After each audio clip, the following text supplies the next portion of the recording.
క్రీస్తు ప్రభునందు మిక్కిలి ప్రియ సహోదరి సహోదరులారా, ఈరోజు మనము తపస్కాల మొదటి ఆదివారంలోనికి ప్రవేశించి ఉన్నాం.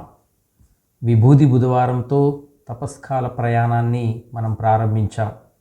ఈ 40 రోజులు మనము ఈస్టర్ పండుగ వైపునకు ప్రయాణం చేస్తూ ఉన్నాం. ఈ ప్రయాణంలో ఎన్నో సంతోషాలు ఉంటాయి. అలాగే మన ప్రయాణాన్ని భంగపరచడానికి ఎన్నో శోధనలు, అడ్డంకులు కూడా ఉంటాయి. అయినప్పటికీ మన ఈ తపస్కాల ప్రయాణాన్ని ముందుకు కొనసాగించాలి. మన గమ్యాన్ని చేరుటకు మనము ఒక గొప్ప ఆశతో ముందుకు సాగాలి. తపస్కాలము ఆధ్యాత్మిక పునరుద్ధరణ కాలం. ఈ కాలంలో మనము పాత జీవితానికి, పాప జీవితానికి, ఈ లోకాశలకు బాయ్ బాయ్ చెప్పేసి క్రీస్తు ప్రభు యొక్క ఆత్మను మనము ధరించి జీవించాలి. తపస్కాలంలో మన ఆధ్యాత్మిక పునరుద్ధరణ ఏ విధంగా ఉండాలో ప్రభువు తన వాక్యము ద్వారా మనకి తెలియజేస్తూ ఉంటారు. తపస్కాలము మన అంతరంగిక జీవితంలోనికి పయనించటం, ఆత్మ పరిశీలన చేసుకునేటటువంటి గొప్ప సమయం. ప్రియ సహోదరి సహోదరులారా, ఈనాటి సువిశేష పట్టణంలో యేసు ఆత్మ ప్రేరణ వలన ఎడారి ప్రదేశమునకు నడిపింపబడెను అని లూకా సువార్త 4వ అధ్యాయము 1వ వచనంలో మనం చదువుతూ ఉన్నాం. యేసు జ్ఞానస్నానము పొందిన తర్వాత పరిశుద్ధాత్మ ఆయనను ఎడారికి నడిపించింది. ఇది దేవుని ప్రణాళికలో భాగంగా మనకి అర్థమవుతూ ఉంది. సాతాను చేత శోధింపబడటానికి యేసు ప్రభు ఎడారికి నడిపింపబడ్డాడు. ఇది ఆయన పరిచర్యకు ముందు జరిగినటువంటి ముఖ్యమైనటువంటి పరీక్ష. 40 రోజులు యేసు ప్రభువు ఉపవాసం ఉండి ప్రార్థనలు చేస్తూ శోధనలను జయించటము ద్వారా యేసు ప్రభువు తండ్రి దేవునికి తన విధేయతను చూపించి ఉన్నాడు. ఎడారిలో గడిపినటువంటి సమయం యేసు ప్రభువు తన పరిచర్యకు సిద్ధము కావటానికి ఎంతగానో సహాయపడింది. ఇది ఆయనకు ఆత్మీయంగా బలపడేందుకు, దేవుని చిత్తాన్ని ధ్యానించటానికి గొప్ప అవకాశాన్ని కల్పించింది. యేసు తన పరిచర్యను ప్రారంభించడానికి ముందు దేవునితో ప్రత్యేక సమయం గడపడానికి మరియు శోధనలను ఎదుర్కోవటానికి ఆయన ఎడారికి నడిపింపబడ్డాడు. కాబట్టి ప్రియ సహోదరి సహోదరులారా, ఈ తపస్కాలంలో ప్రయాణం చేస్తూ ఉన్నటువంటి మనము మన ఆధ్యాత్మిక పునరుద్ధరణకు కూడా ఈ ఎడారి అనుభవము ఎంతో అవసరం. ఎడారి అనగానే మనకు గుర్తుకు వచ్చేది నిర్జీవము, ఆకలి దప్పులు, భయము మొదలగునవి. కానీ ఆధ్యాత్మికంగా ఎడారి అనున్నది దేవుణ్ణి కలుసుకొను స్థలము, దేవునితో మన సహవాస సంబంధాన్ని బలపరుచుకునేటటువంటి స్థలము. ఎడారిలో నిశ్శబ్దత, ఏకాంతము ఉంటుంది. హృదయ నిశ్శబ్దతలో మనలోని దేవుని సాన్నిధ్యాన్ని అనుభవించి ఆయన స్వరమును మనము వినగలుగుతాం. ఏకాంతములో ప్రభు సాన్నిధ్యాన్ని అనుభవించగలుగుతాం. ఎడారిలో బాహ్యమైనటువంటి ఆటంకాలు ఉండవు. శోధనలో పడవేసేవి ఏమీ అక్కడ ఉండవు. అచ్చట మనతో మనం మరియు దేవునితో ఏకాంతముగా ఉండగలుగుతాం. కనుక ఎడారి అనుభవము మనలను మనము ఆత్మ పరిశీలన చేసుకొనుటకు, పరలోకం వైపునకు నడుచుటకు మనకు ఎంతగానో ఉపయోగపడుతుంది. మరి అలాంటి ఎడారి అనుభవమును అనుభవించటానికి ఈ తపస్కాలము సరి అయిన కాలము అని మనము గుర్తించి ఈ తపస్కాలాన్ని మనము సద్వినియోగం చేసుకోవాలి. మన పాత జీవితం నుండి, మన పాప జీవితం నుండి, లోకాశల నుండి బయటపడి మంచి జీవితాన్ని జీవించటానికి ఈ తపస్కాలాన్ని మనము సద్వినియోగపరుచుకోవాలి. ప్రియ సహోదరి సహోదరులారా, ఈరోజు యేసు ప్రభువు ఎడారిలో శోధింపబడినటువంటి సంఘటనను మనం ధ్యానిస్తూ ఉన్నాం. ఈ సంఘటన మనకు శోధనలను ఎలా ఎదుర్కోవాలో, దేవునిపై విశ్వాసము ఎలా ఉంచాలో నేర్పుతుంది. ఎడారిలో ప్రభు శోధనలను ఎదుర్కొన్నారు, కానీ వాటినన్నిటినీ కూడా ఆయన జయించారు. ఎందుకనా ఆయన అంతరంగిక జీవితము తండ్రి దేవుని సాన్నిధ్యముతో, సన్నిహితత్వముతో నిండి ఉంది. అందుకే సాతాను ఆయన అంతరంగమును శోధించలేకపోయింది. మన బలహీనతలో సాతాను మనల్ని శోధిస్తూ ఉంటుంది. సాతాను మనలో ప్రవేశిస్తూ ఉంటాడు. కానీ ఎప్పుడైతే మనము దేవుని యొక్క ఆత్మతో, దేవుని యొక్క సాన్నిధ్యముతో, సన్నిహితత్వంతో నిండి ఉంటామో అప్పుడు సాతాను మన అంతరంగమును ఎప్పటికీ కూడా శోధించలేదు.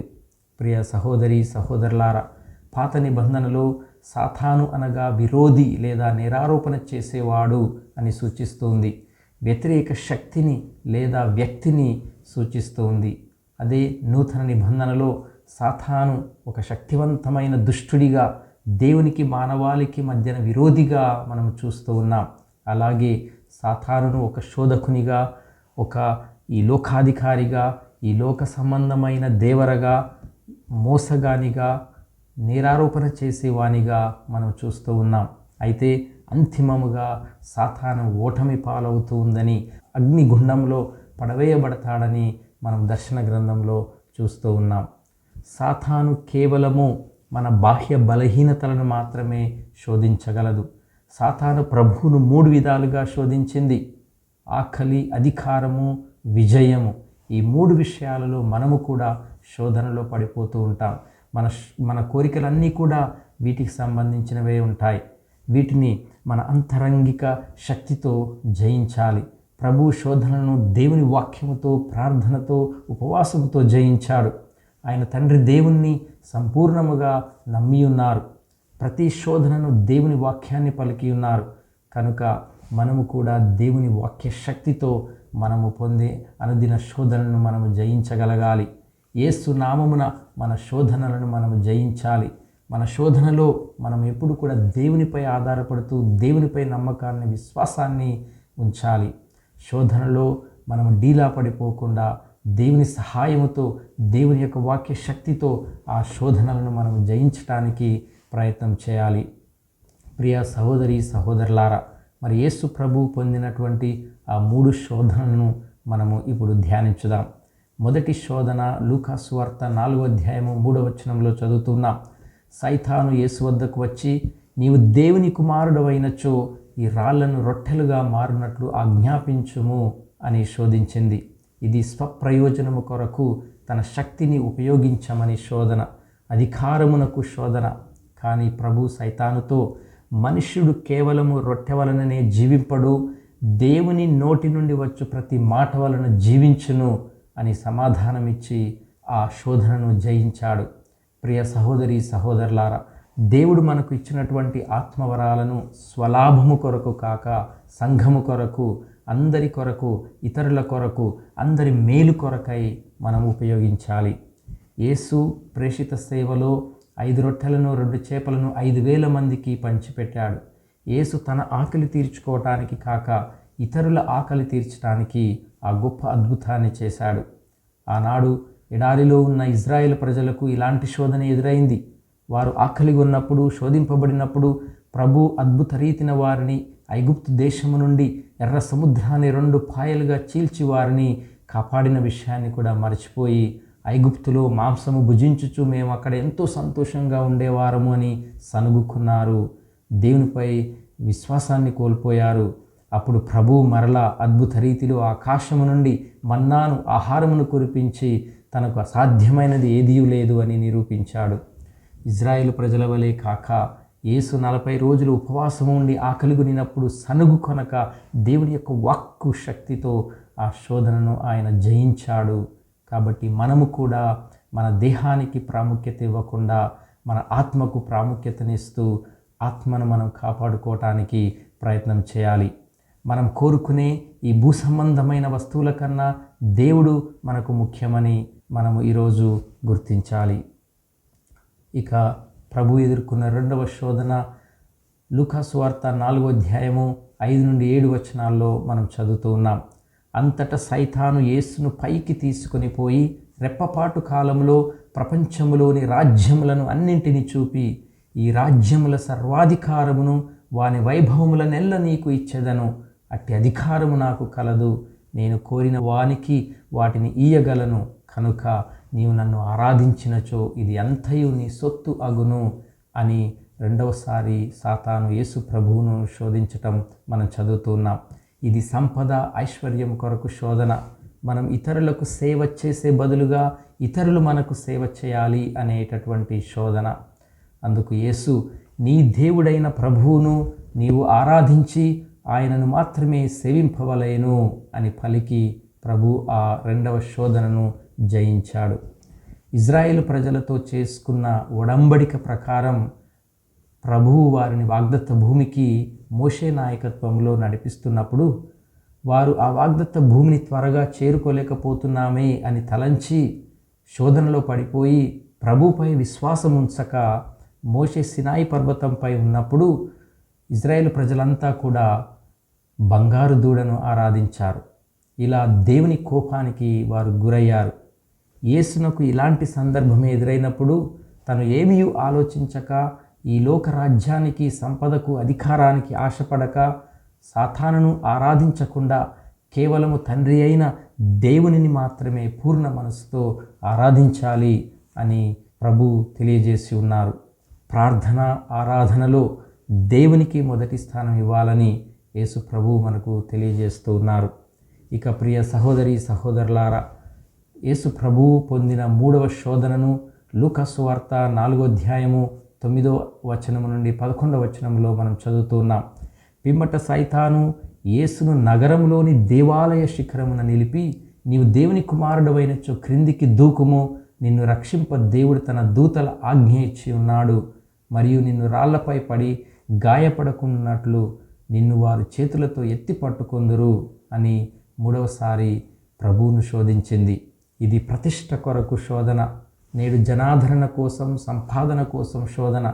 కానీ యేసు ప్రభు అయిన నీ దేవుని నీవు శోధింపరాదు అని పలికి ఆ 3వ శోధనను కూడా ఆయన జయించాడు. ఆ తర్వాత మనం చదువుతున్నాం, ఇట్లు ఆ సైతాను అనేక విధముల శోధించిన పిదప సముచితమైన సమయమునకై యేసు ప్రభువును విడిచి వెళ్ళెను అని. ప్రియ సహోదరి సహోదరులారా, బైబిలులో శోధన అనేది పాపం చేయటానికి, నైతికంగా తప్పు చేయటానికి లేదా దేవుని చిత్తానికి దూరంగా వెళ్ళటానికి ప్రేరేపించటం లేదా ఆకర్షించటం. శోధన యొక్క మూలం ఏమిటంటే ముందుగా మన స్వంత కోరికలు, మనలో ఉన్నటువంటి కోరికలే మనల్ని శోధనలో పడవేయటానికి కారణమవుతాయి. యాకోబు పత్రిక 1వ అధ్యాయం 14-15 వచనాల్లో ఈ విషయాన్ని మనం చదువుతున్నాం. మన అంతర్గత కోరికలు మనను తప్పుదారి పట్టించగలవు. ఇక రెండవది, శోధనకు ముఖ్యమైనటువంటి మూలం సాతాను. సాతానును అంతిమ శోధకుడిగా మనం బైబిల్లో చూస్తాం. సాతాను ప్రజలను దేవునికి దూరంగా నడిపించడానికి ప్రయత్నిస్తూ ఉంటుంది. అలాగే 3వ కారణం ఈ లోకం, ఈ ప్రపంచం. బైబిలు దృక్పథంలో ఈ ప్రపంచము, లోకము అంటే దేవునికి వ్యతిరేకమైన విలువలు, కోరికలు కల వ్యవస్థ అని సూచిస్తూ ఉంది. కాబట్టి శోధన అనేది స్వతహాగా పాపము కాదు. శోధనకు లొంగిపోవడం వల్ల మనం పాపంలో పడిపోతూ ఉంటాం. యేసు ప్రభువే స్వయంగా శోధింపబడ్డాడు, అయినప్పటికీ అతను పాపంలో పడిపోలేదు. శోధనను ఎలా ప్రతిఘటించాలో కూడా బైబిల్ మనకు నేర్పిస్తుంది. మొట్టమొదటిగా మనం చేయవలసింది ప్రార్థన. స్వయంగా ప్రభువే తన శిష్యులకు మమ్మును శోధనలో పడనీయకుము అని ప్రార్థనను నేర్పించాడు. రెండవది దేవుని యొక్క వాక్యము. అది గొప్ప శక్తి కలది. దేవుని యొక్క వాక్యము మనకు ఆయుధము లాంటిది. సాతాను శోధనలను ప్రతిఘటించటానికి, జయించటానికి యేసు ప్రభు దేవుని యొక్క వాక్యాన్ని వినియోగించాడు. కాబట్టి మనము కూడా దేవుని యొక్క వాక్య శక్తితో మన అనుదిన శోధనలను మనం జయించటానికి ప్రయత్నం చేయాలి. ప్రియ సహోదరి సహోదరులారా, సాతాను శోధనలను ఎదుర్కొనటం ద్వారా క్రీస్తు తన తండ్రి పట్ల తనకున్న ప్రేమ అన్నిటికంటే బలమైనదని ఆయన నిరూపించాడు. అదే విషయాన్ని మనల నుండి శ్రీసభ కూడా అదే కోరుతుంది. మనం క్రీస్తును ఆదర్శముగా తీసుకొని శోధనలను అధిగమించి ప్రభు యొక్క ప్రేమను గుర్తించి అతని ప్రేమ బాటలో అతని చిత్తం ప్రకారం జీవించి అతని యొక్క ప్రణాళికను మనం ఈ లోకంలో నెరవేర్చడానికి ప్రయత్నం చేయాలి.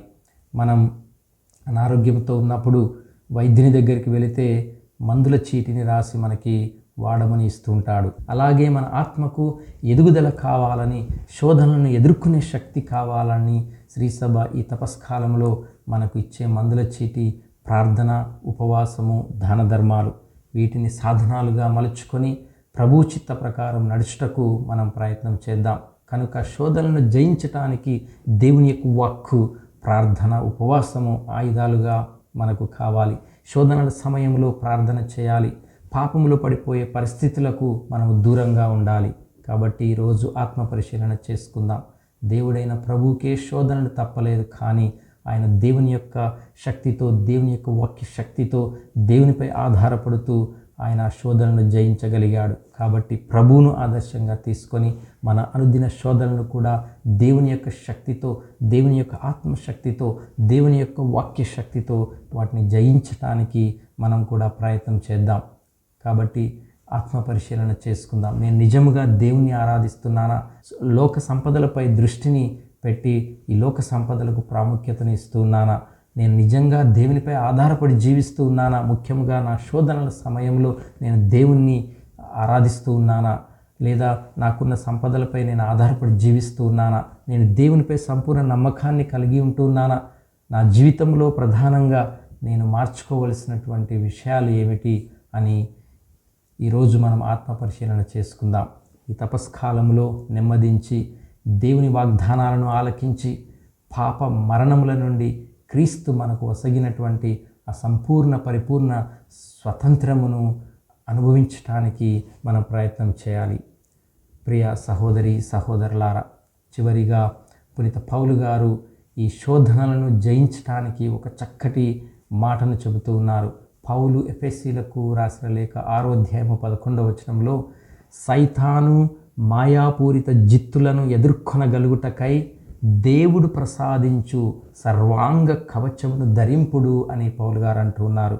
మరి దేవుడు మనకు ఇచ్చేటటువంటి ఆ కవచాలు ఏమిటంటే సత్యము, నీతి, శాంతి, విశ్వాసము, రక్షణ, దేవుని వాక్కు మరియు ప్రార్థన. ఈ కవచాలను మనము ధరించినప్పుడు సాతాను శోధనలను, దాని దుష్ట శక్తులను, క్రియలన్నింటినీ కూడా మనం జయించగలుగుతాం. కాబట్టి ప్రియ సహోదరి సహోదరులారా, తపస్కాలము మనకు గొప్ప అవకాశము. మన జీవితాలను మార్చుకొనుటకు, మారు మనసు పొందుటకు దేవుడు మనకు ఇచ్చినటువంటి గొప్ప కృపానుగ్రహ కాలం. మన పాప జీవితానికి పశ్చాత్తాపపడి మంచి క్రైస్తవ జీవితాన్ని, మంచి దేవుని బిడ్డలుగా జీవించడానికి మనం ప్రయత్నం చేద్దాం. యేసు ప్రభు ఏ విధంగానైతే శోధనలను దేవుని యొక్క వాక్కుతో జయించి ఉన్నాడో, ఆ దేవుని యొక్క వాక్కును మనము కవచముగా చేసుకొని దేవుని యందు విశ్వాసం ఉంచి, నమ్మకం ఉంచి మన శోధనను జయించడానికి ప్రయత్నం చేద్దాం. దానికి కావలసినటువంటి శక్తిని, బలమును ఆ ప్రభువును వేడుకుందాం. దేవుడు మిమ్మల్ని అందరినీ దీవించునుగాక. ఆమేన్.